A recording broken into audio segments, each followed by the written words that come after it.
Record. And Nice. Welcome to the No Budget Filmmaking Podcast, a podcast about the art of making films, no matter how small the budget. And now, here are your hosts, Alex Dark and Trevor L. Nelson. Hey everyone, thanks for joining us. This is episode 61 of the No Budget Filmmaking Podcast. I'm Alex Dark. And I am Trevor L. Nelson. And today we're going to be talking about why beginners should master the interview shoot. But first, Alex, what are you drinking? Well, I just have another Modelo here. A Modelo Especial. Oh, ole, sir. Good. Delicious. I'm sipping on it's called, Grain Belt, one of my favorite local beers from Minnesota, has one that I wanted to try. It's called, oh God, it's so cozy. The koozie so tight. It's going to go everywhere. Grain Belt Blue. It's a blueberry lager. Look at that. Oh, wow. Delicious. Yeah, it's very... Blue. It's not blue, it's blue. Bleh. Blue. Bleh. Grain Belt Bleh. See if I can get it in focus on the camera there, huh? Come on. And is it? There it is. Delicious? It is good. It's good. You know, it's one of those beers that doesn't taste like beers, so you could just pound them and you just think you're drinking juice, and then you're screwed. Perfect. It's not like it's You a might as well super put it high in a alcohol box with a content. straw. Yeah, I know. And market it to kids. Grain Belt Blue, just for all your vitamin C needs. Yeah. Blueberries, good for the brain. It's a super fruit. It is. Okay, so what's new, Alex? What's new? Not much, still in COVID. Did you just ask yourself a question? Did you just ask me a question and then proceed to answer it? Yeah, it was a general just throwing it out there and I'll answer for you. Okay, yeah, let's hear it. What is new, Trevor? Not much in COVID. If you're anywhere in the world, you're probably on lockdown like we're getting it back into California. Yeah, very exciting. So there's not much new here. California did put in a law, right, that you have to wear a mask outside now?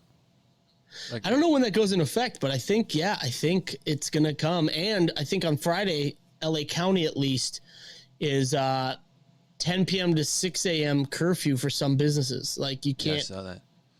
That's crazy. But I'm curious. I'm out here in my, studio / garage with the door open. Does that mean I'm outside and need to be wearing a mask? I think you're fine. I don't think anyone's going to be driving through the alley trying to find people who aren't wearing masks. If they get you, then somebody.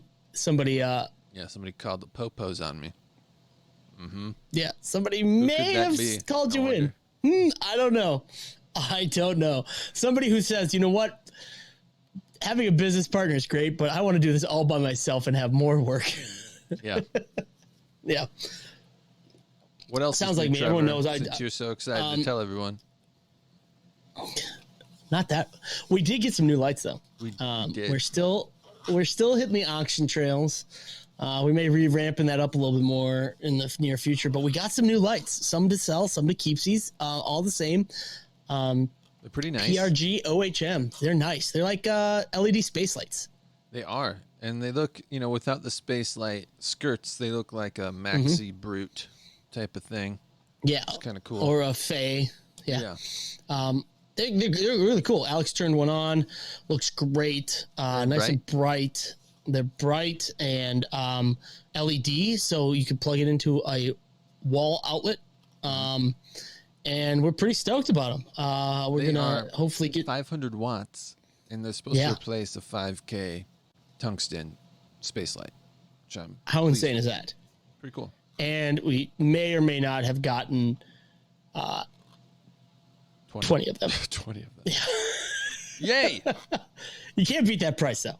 No. So if anyone in the LA area is looking for some space lights, LED, LED phase or LED space lights, let us know because we're selling some of them. We'll give you a good deal. If you hit us up and mention this podcast, we will give you 10% off the listing price. And we're not telling you what the listing price is, so that even 10% off sounds like a deal. Yeah. We don't even know. Yep. Okay. Nope. Don't even know. Now, we're going to do a question. Okay. From the deck of questions. Gotcha. You ready? You excited? I'm ready. I'm getting in the zone. Now than you were 5 seconds ago when you didn't know this was happening. Yeah. All right, I'm in the mode. I'm gonna close my eyes so I can really think about this one. Go, hit me. Okay, here we go. This is gonna be a really dumb question, isn't it? Yeah, let's pass on that one. Pass. We get one pass a week. What would be your best day ever, Trevor? If this is what we're stuck on, I would hate to see what you passed on. This is a horrible question. Okay, we could pass on that too. Okay, here we go. Which words or phrases do you most overuse?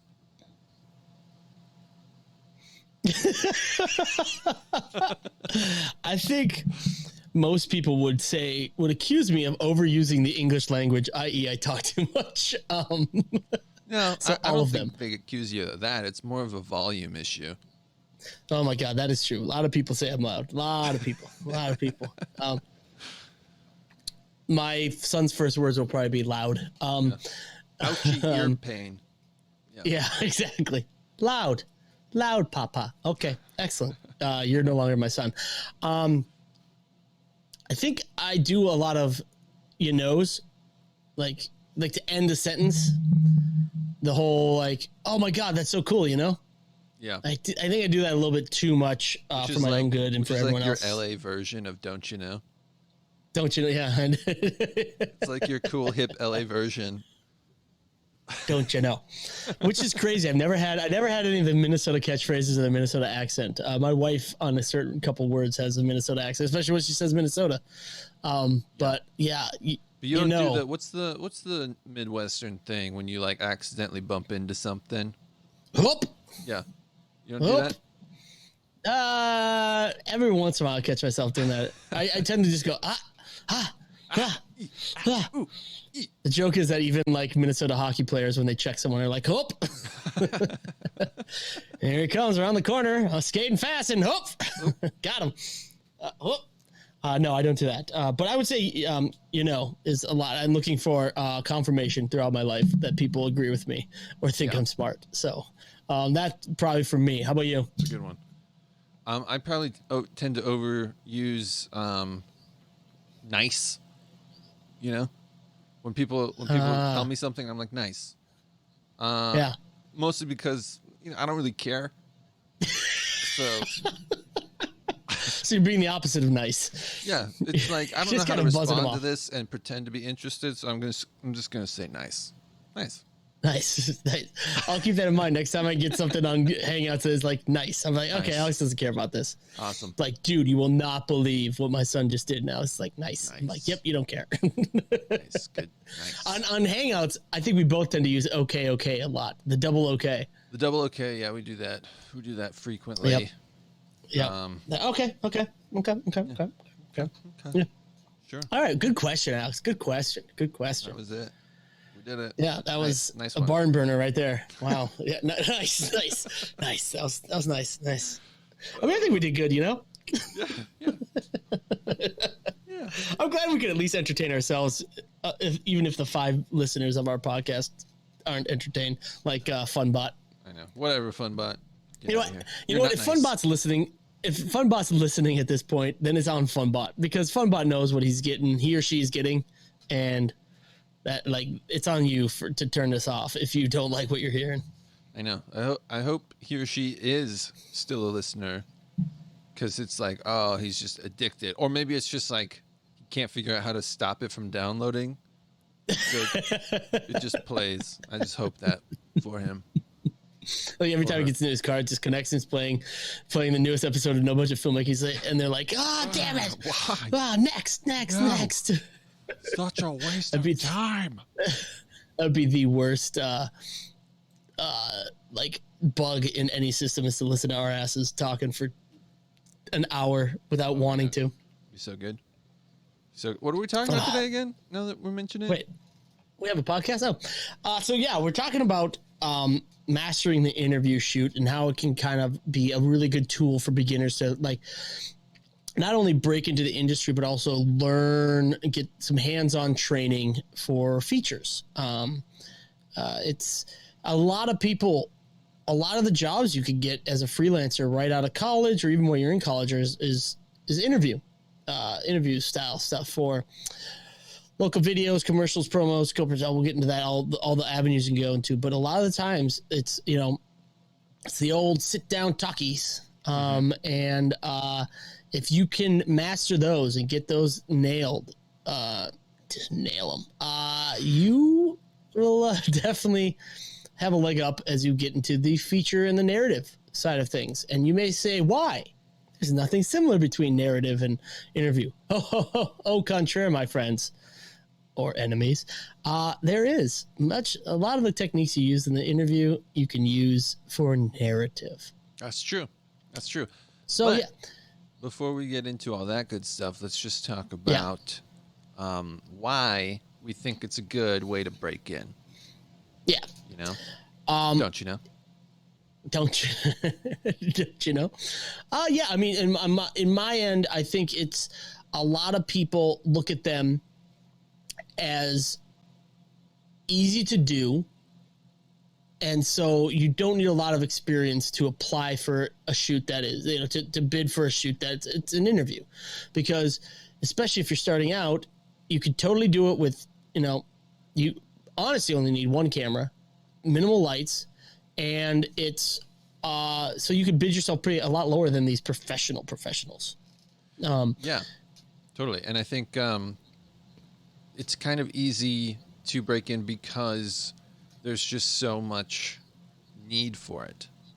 Like you were just saying, there's all sorts of different avenues that like an interview setup comes up.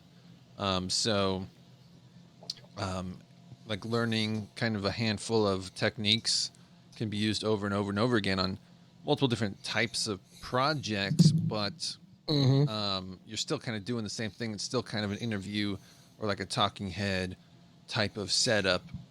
So there's just so much opportunity, I guess, is what it comes down to. Yeah, I mean, in the infancy of mine, Alex's company, we did a lot of interview promo stuff for USC, for corporations and all that. And a lot of people just want the talking heads, want the reverse shot talking heads. Let me interview, or sometimes just not even the interviewer on camera. Just like I said, you could use a single camera.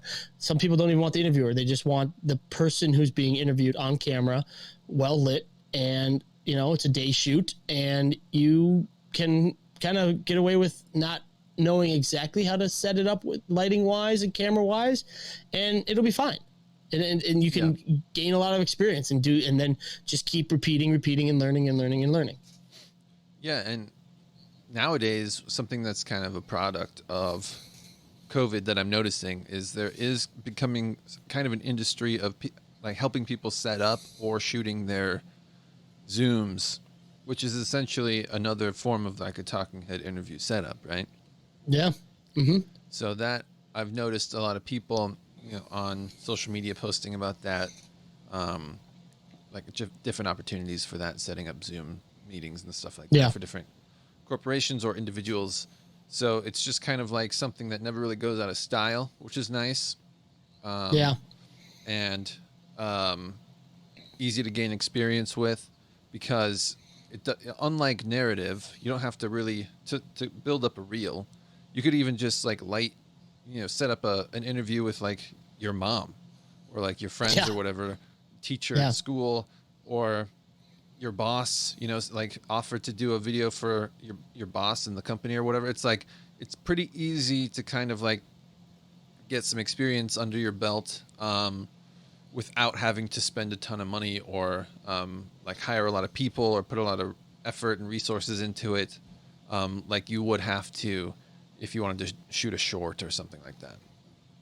Yeah, and it's funny because we say beginners, but like as you're going through your career, it's always good to be able to fall back on those interview skills that you had, that you gained, in case you need to make a little extra money. Our friend Dalton, I just talked to him the other day.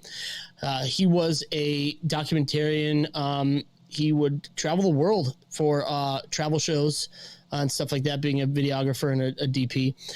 Well, when COVID came, that all shut down, and he said he's been able to survive by going back to the old corporate interviews. Just him, no other crew. Person 6 feet away, but he's been able to survive and pay his rent, pay his bills, and live basically by going back to the stuff he did when he was in college and just out of college. So it's never a bad skill to have, because you never know when you might have to go back to it, because this is a weird industry, as it has proven this year, and you never know when you might need a little extra cash. Well, totally. But also, I mean, more than that, it's like, well, let's go over all the different types of projects that could utilize an interview style or talking head style shoot. Yeah. We're looking at commercials, commercials, promos, corporate, docs, reality, talks, news. Okay, next section. Yeah. Done. But like, nailed it. Yeah, commercials. When we wrote this, Trevor didn't know what I was talking about with commercials. He was like, "What are you talking about, Alex? This doesn't make any sense. Commercials. You're crazy." That's usually what I say, Alex. But what I'm really talking about is a lot of times on commercials, it will be kind of like a straight on shot. It could be like just a beauty shot of someone, like in a kitchen or something, like talking about a product, or it's literally a talking head testimonial of a customer. Like we actually shot some commercials in Larry's studio that was just interview, same exact setup. For I don't even know, there were like several different ones that we did. So there are different types of commercials where it can come up over and over again. Well, I mean, there's that series of commercials where it's that guy with the glasses on. It's an investment firm, Ameritrade or something like that, where he's just sitting on a couch usually and talking to people in almost like an interview. I mean, it's not an interview. They're just having a conversation that's being filmed kind of thing, but it's the same setup. Yeah. You have a person talking, people answering. So a lot of commercials. I mean, hell, it's just like all these commercials of like the family at the dinner table talking about their day, and it's blah, blah, blah. That's an interview style. Interview, it sounds very specific, but it's just a broad style. It's totally. Talking heads going back and forth. And so there's tons of commercials that utilize it. To me, the big one that stands out is not specifically like I don't know which one specifically it is, but it's like that fitness like testimonial type video where it's like a person who lost 50,000 pounds on like Jenny Craig or something, and so it's just like an interview of them with some B-roll of them holding like large pants or something, and it's the same commercial over and over again. They just redo always the large pants. Yeah, always the large pants. Always showing the before Trevor and the after other people. Yeah. Mm-hmm. I mean, there most product or services that have like a customer base that's testimonial is going to be your interview style, because it's them telling their story. And so you'll see it a lot in commercials. Also promos, which are just kind of more contained commercials in that they're not going to be broadcast. A promo is basically just a commercial. You can do it the same way. It's just usually sent out amongst a select few people or new clients rather than put on the airwaves or on the interwebs in terms of being paid for a spot. Promos are the same setup as commercials. I wouldn't say there's much that differentiate between a promo and a commercial.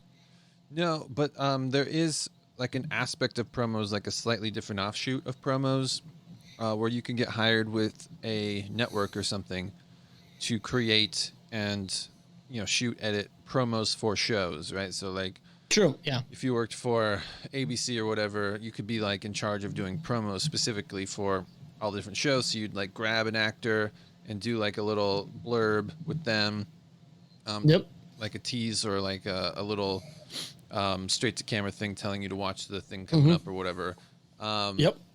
So that's just like another aspect of promos that you can get into. But then there's the corporate side, which you can do corporate videos that are long form, or you could do promos for corporations as well. We've done several corporate videos and educational type stuff for corporations. You can break down to be like training. Training for the corporation, education, expanded education. We did a whole corporate video series for Bank of America, where it was kind of teaching them about aspect of gerontology and old folks that they may not know, but they should know to be financial advisors to elderly people. I mean, that's what the joy of this interview stuff is. Like, there's so many aspects that it could be used for that you don't even know probably. Like I never thought in a million years we'd be shooting an educational video for Bank of America investment bankers for gerontology. No, exactly. There's also documentaries. Documentaries are basically a lot of the time it's interviews with B-roll running over it, walk and talks. Yeah. That's basically what a documentary usually is. I mean, and that's what our friend Dalton did for a long time. He did documentaries. And that's why he was able to easily translate to corporate and promotional videos when he didn't have any work coming his way. Yep, exactly. And similar to documentaries, you got reality TV, and even like docuseries, right? Like a spin-off of documentaries, but in series form. So you have kind of this idea of sit down. If you watch reality television, a lot of times they do the straight to camera sort of confessional type stuff or whatever. And then they'll intercut with the sort of run and gun B-roll-y type footage as well. And then you have talk, which Trevor and I obviously did with Larry, which is like talk show style stuff. And that not only, what I've noticed is the talk stuff really is big for like YouTube as well. And different types of shows on like digital type shows, because. No, go ahead. Yeah, I mean, because everyone makes these shows that are kind of like easy to produce, about a different topic or whatever. And, I shot one for Comic Book Girl 19 that was about different sort of like graphic novel artists or whatever. And it was her just sort of like going through a history of different graphic artists and graphic novel artists, I should say. And it was just like in front of a psych with a little set. And it was just like a single setup, talking head style, but like, a couple different angles. So same type of deal. But then also nowadays you got the podcasts, which are really popular. Interviews. Yeah. And not only that, but even more popular. Well, I don't know about even more popular. It's hard to say how many podcasts are actually filmed, but also I've noticed a big rise in after shows. So they try and squeeze as much content as they can out of hit shows. So they'll have the show, and then after that show, they'll have a whole hour show talking about the show you just watched with cast members and fans and all that. Walking Dead does that. The Boys does that. I think Survivor does that. I know that they have like Real Housewife reunion type stuff. So there's a lot of opportunities out there for talk that aren't just like talk shows like The View and like, stupid stuff like that. You could get on something that's like the Talking Dead or something like that. After shows have become very popular in terms of talk that are focused solely on a TV show and more specifically the episode that just aired. Totally. And then obviously news. I mean, news is every town in America has a news station. So like obviously it's probably the I don't know if Red Lion does. Well, Red Lion, Pennsylvania used to. We don't know yet. Used to. We're going to get it back up, though. But probably one of the most widespread, other than corporate videos, opportunities out there because there is a news station, literally everywhere. So you could get a job working at a news station doing talking head stuff. And then also same, as we mentioned earlier, you could actually get a job doing promos for the news station and all that kind of stuff. That's just a handful of different possibilities that there are out there. The thing about it too is like, it's not the glamorous stuff that a lot of people think about when they're like, I want to be a filmmaker or whatever. Like I want to go out and make movies. But it pays pretty well a lot of times, like the corporate stuff, you'd be surprised the crazy little weird stuff you have to do. And then all of a sudden it's like, I don't know. Yeah. It pays better than you would imagine, better than I thought. Yeah, and it's consistent. Like reality shows are consistent. There's always going to be news. Yeah. So a lot of them are consistent work. So if you're just looking to get started, maybe you want to build up your gear, do this stuff because it's consistent work. It'll pay the bills. It'll get you to let you to buy more gear. And you know what? Maybe you don't want to do it forever, and that's fine. It's not for everyone. If you do want to do it forever, that's fine too. But I mean, like at this point, you've done all these promos, you've done commercials, you've done reality show, blah, blah, and you want to move forward. It's still worth your while to have the experience of these to, move into features, to move into narrative, because a lot of the techniques will be extremely similar. Yeah, exactly. So, especially when you think about, there isn't one, standard setup for an interview, right? Like there's different styles to interviews. You look at documentaries and you can have kind of like a very bright and clean beauty style interview, or you can have like a really gritty sort of like mysterious interview, for like an unsolved mysteries or whatever, it's like there's all sorts of different styles. Dateline, NBC. Yeah, exactly. So just because it's interview doesn't mean that you're lacking like skill in creating different moods or styles within your shooting. So that can easily translate like the skills when it comes to lighting and creating like a vibe for a shoot. That just translates across the board.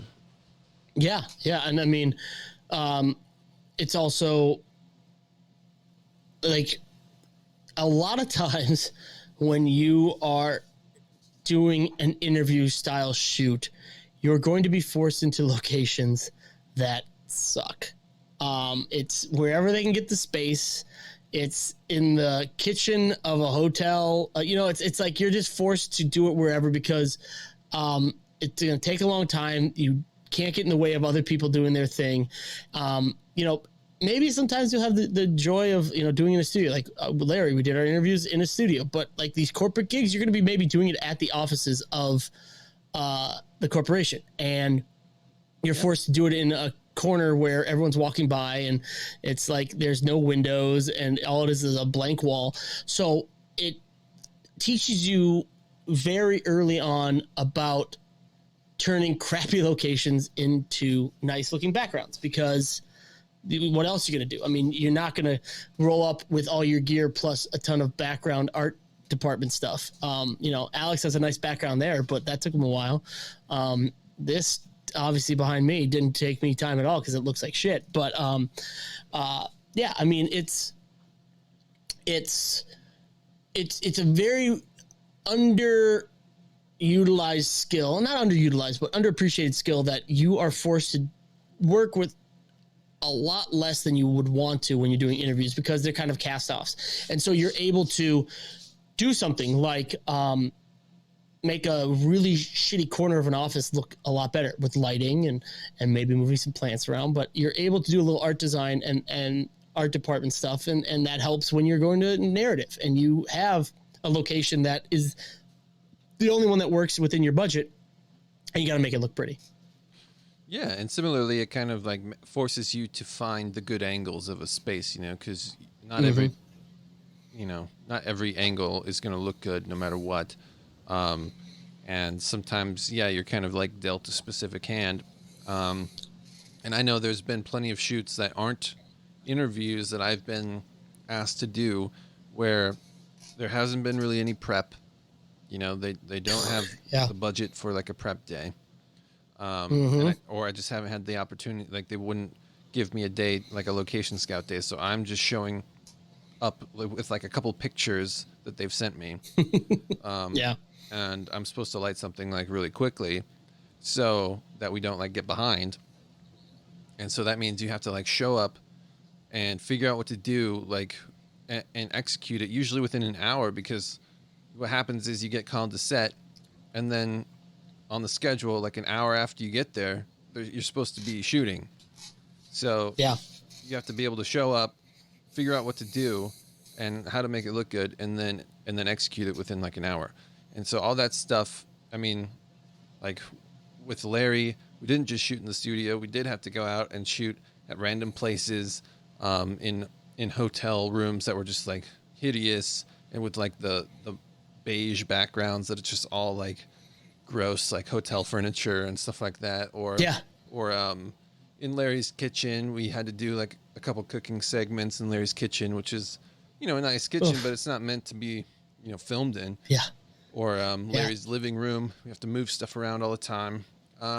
Or the worst when you have to do a shoot outside and you literally have so little control over everything. Because, you know, I mean, Larry was a big production, but it wasn't that big that you could get 5K lights to kind of, if it was overcast, to kind of light the actors' faces. You guys did Backstreet Boys on an outdoor stage. Yeah.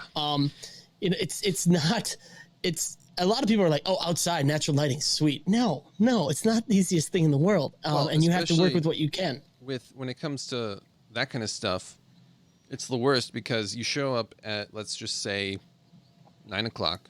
Oh, yeah. Yep. They would give us 3 hours to set up, which is nice.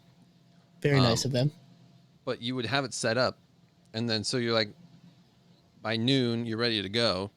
Then they show up, they sit in, and everything that you've done is like different because the sun's moved. Or behind a cloud. And now it's just like straight overhead and like all this. Yeah, or it's like behind a cloud. Or like their skin tone is different than the stand-in, like intern that you had like sit there because you don't have anyone else to light. So it's like, and then you have to like on the fly within like a few minutes dial it in so that it works and just keep going. So it does create this sort of like work ethic and mindset that is basically like keep moving, problem solving in the moment and just getting stuff done because you have to. And I think, you know, that's not to say that you shouldn't prep when you can, because you should. Every time, like if you can prep, 100% always prep. But like, there's just no doubt about it. But if you can't, it's good to have the skills to be able to sort of like work on the fly. And it definitely, I think just talking this out, like one thing that all comes together with interviews is that you are forced to think on your toes a lot with interviews because, you know, like you're put in non-professional locations and you're given there's no soundproofing. It's not a studio. You're a lot of times given non-professional actors or just people that are like, you know, like we did one for USC where it was students, and half the time we were just getting the students to feel comfortable. It wasn't even about interviewing them and getting their questions. It's just about getting them to feel comfortable and not nervous. And so a lot of the times it helps your directing, just how you talk to people, because it's easier to talk to actors than it is to talk to non-actors and get them comfortable and get them to do what you want them to naturally. So it does help directing. It does help you think on your toes because, oh God, this is where we're shooting. Great. All right. Let's do this, and this. Oh, this person only has 30 minutes because they have to get back to work. Ah, shit. Okay. Well, let's think about this, and this, and let's get them in here. Okay. Calm it down. Let's do this. And then boom, they're out. So it does help you kind of guerrilla style your filmmaking once you get into the narratives because there's so much you don't control and can't control, or they don't allow you to control in an interview, no matter if it's commercials, promotional stuff, corporate, especially corporate stuff. Like it's tough to have total control because you're kind of at the whim of the people who really are in control, which is the people that are paying your check, writing your check, and they think they have this great location for you. Oh, this will look beautiful. Make sure you get this really beige, like backdrop in it because we love this wall. And it's like, no, that looks horrible. Like it looks horrible. And it's like, well, that and happened, by the way, you gave us, if you recall, it wasn't beige, it was blue. Mm-hmm. We shot this entire video and then the client decided that they wanted to reshoot it because they wanted the wall to be painted blue to match their brand. Yep. And that helped us out because we got double paid, but, because it was not our fault for the reshoot, but at the same time, also then they're like, hey, we are going to put you in this room that's 5 foot by 5 foot. It's like there's no way to separate the subject from the background, so it's just flat. It's tough. You don't have much control. So a lot of this stuff you're learning doing these interviews is stuff that you can utilize to think on your toes and problem solve on set on a narrative film. Yeah, and similarly, a lot of times especially when you're working in documentary specifically or reality kind of, you are creating a story on the fly. So you end up crafting questions, receiving answers that you don't necessarily know the answer to. And then on the fly, you're trying to incorporate it and see like how it's going to land in the final product and where it's going to weave together with this other interview that you're doing on 20 days from now. And so you're crafting this story in your mind, and making it happen with the questions that you're asking and trying to like draw story points out of people. And so again, on the fly, you're responsible for creating a story, which, when it comes down to then after the fact in a narrative setting, you have like all the time in the world to craft the story because you're writing it. It's like a big luxury, but you've already begun to understand like what makes a good story, how to create drama, how to create suspense or mystery or whatever, comedy, with these skills that you've done creating documentaries and all that kind of stuff. Yeah. And speaking of the dialogue, it's most dialogue scenes in a film are just like an interview. Two people talking back and forth, shot, reverse shot, light it the same way you would in an interview. And so, a lot of your talkie movies, the loud pictures, they would use the same principles that you would to set up the lighting for an interview, except the people may be standing, they may be moving at some points, but it's still the same principle of what side you want to light the face, your main, your key light, your fill light, and that it doesn't change no matter what, because a lot of movies, unless you're Aaron Sorkin, who likes the walk and talks where they're just coming right at the camera and everything's changing around them, a lot of the times dialogue is pretty static. Like your characters aren't moving around that much. And it's almost an interview. The scene is an interview. And so if you can light it like that, if you're used to lighting interviews, you can pretty much light any dialogue scene that isn't too crazy. Yeah, exactly. Especially if you've been working on with your interview setups, like creating a natural look, because that's motivated, if you're working with like a black box with no windows and you're trying to like use patterns on the wall to, of light to try to like do the old school type of interview lighting setup, like that maybe won't apply. But if you're working in like real locations and using like the existing lighting and the windows to motivate your lighting, then yeah, it's basically the same thing. And again, there's all different types of interview setups, and so you can get all the different styles like we talked about, like a dramatic style, or even like a scary, I don't know, whatever. So unsolved it does mysteries. Kind of, the scary stories. It does kind of translate. And yeah, I mean, if you look at like dinner scenes all the time, it's just like people sitting at a table talking to each other across the table. That's an interview setup. But obviously there's a whole movie that's an interview. Yeah, but it's just Dinner with Andre. Yeah. But it's just that's an interview. It's like the lighting just matches the surroundings, or you've created like a mood, which again, you can do in interview style as well. But then, another aspect that we kind of touched on is the B-roll, which in interview style stuff, like a lot of times you just have to run around and get B-roll that's going to fit within the story and kind of like intercut. And it could just be especially if you're cutting up an interview to get out the bad sections or the boring sections, you need to cover it with something usually. Yeah. And that's another time you need to get to your B-roll. Yeah, and the B-roll again is the same type of deal where you have to shoot something specific to the interview that you're doing. So it's not like you get to choose the location.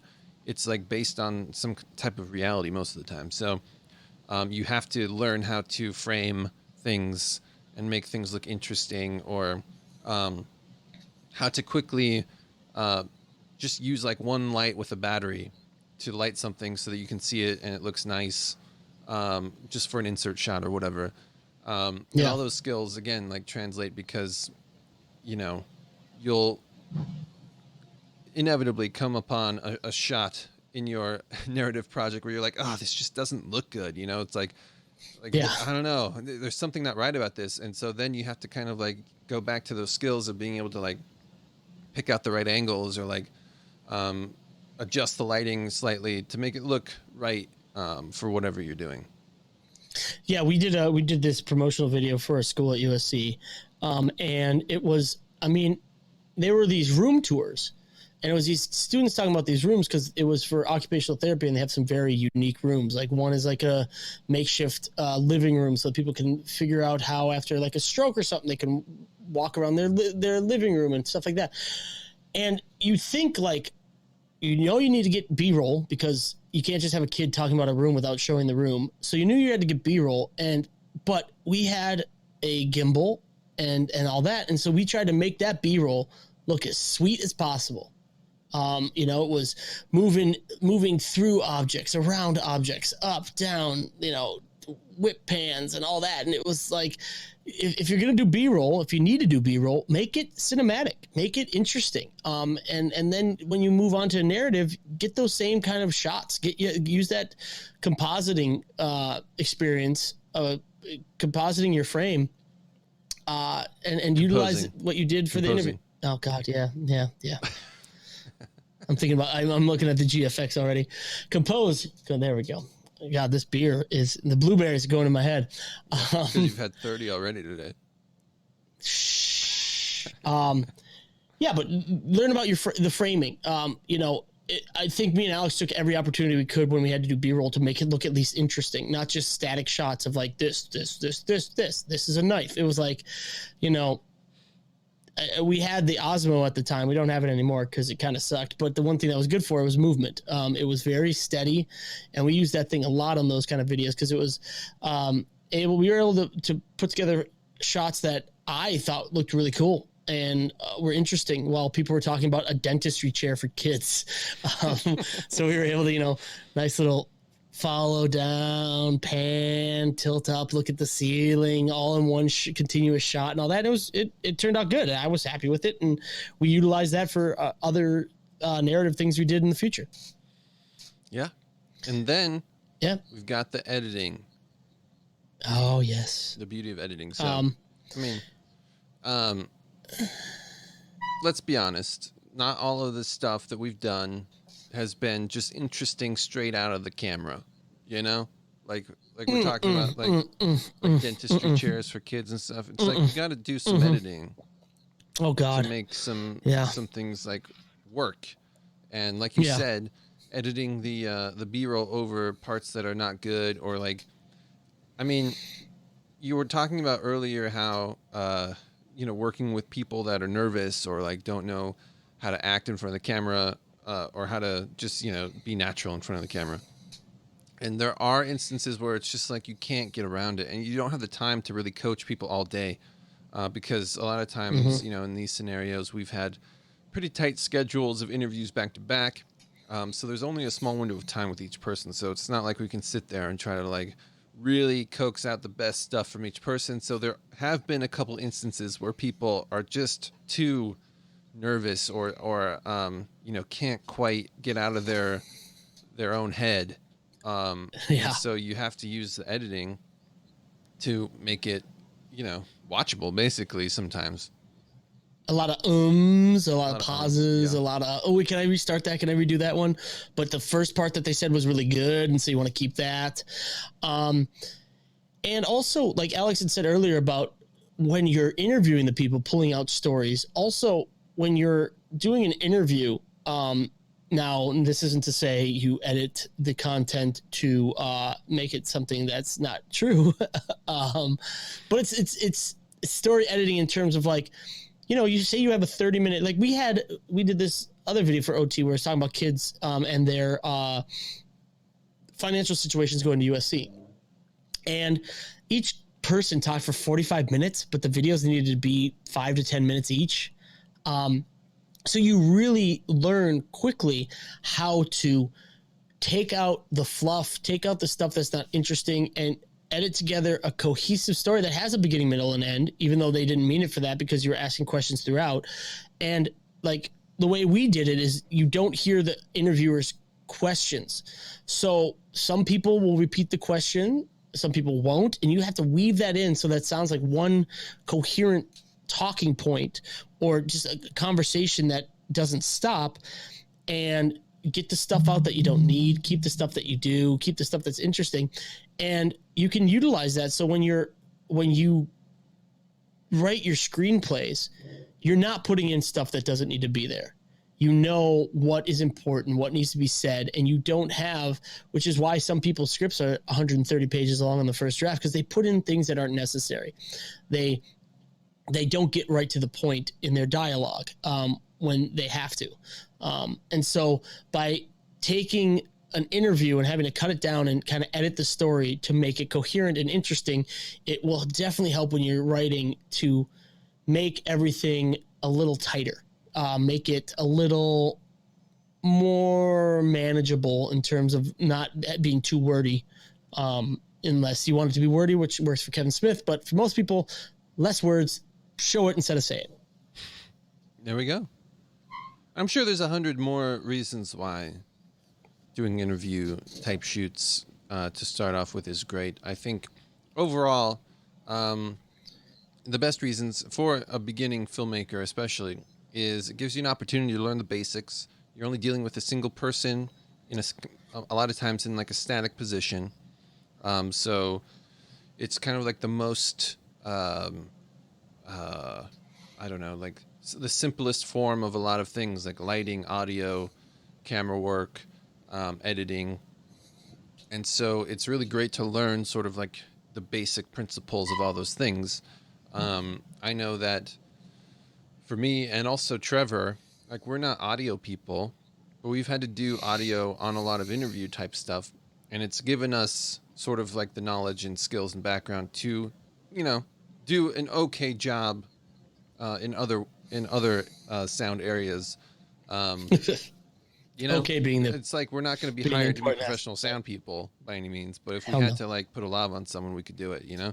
And so I think that that type of stuff and learning the basics of lighting, how to use the lights that you have, how to create different looks, using hard light, soft light, how to use like backlights, how to light the background, all this stuff, how to use natural light, like all these things, it all translates. It's all the basic stuff. And it's all stuff that you're going to use over and over again, no matter what you're doing. So I think all of that, that's a really good reason to just get started in interviews. Plus, like we said, there's just so much of it out there. It's, if you're trying to make money as a filmmaker, if you're trying to like quit your day job, whatever it is, and become like a filmmaker full time, it's pretty much a good bet that you can do it with interview style shoots. Yeah. All right. I think that's going to do it for this episode. What do you think? Yeah, I think so. All right. So thank you so much for joining us. You can get the show notes for this episode by visiting nobudgetfilmmaking.com. And don't forget to hop on over to iTunes and subscribe to our podcast. And while you're there, give us a 5-star rating if you feel so inclined. Alex, so hold off. You want to start that music because I know you want to. I do. If you have any filmmaking questions, ask away in the Fearless Filmmakers community, and we will try to answer them. Also, if you're in the giving mood, which it is the season of giving. Tis the season. Tis the season, guys. Head on over to nobudgetfilmmaking.com/beer and buy us a beer. And we'll even give you a shout out in the next episode. Thanks so much, guys, and we'll see you next time. All right. Later. Later.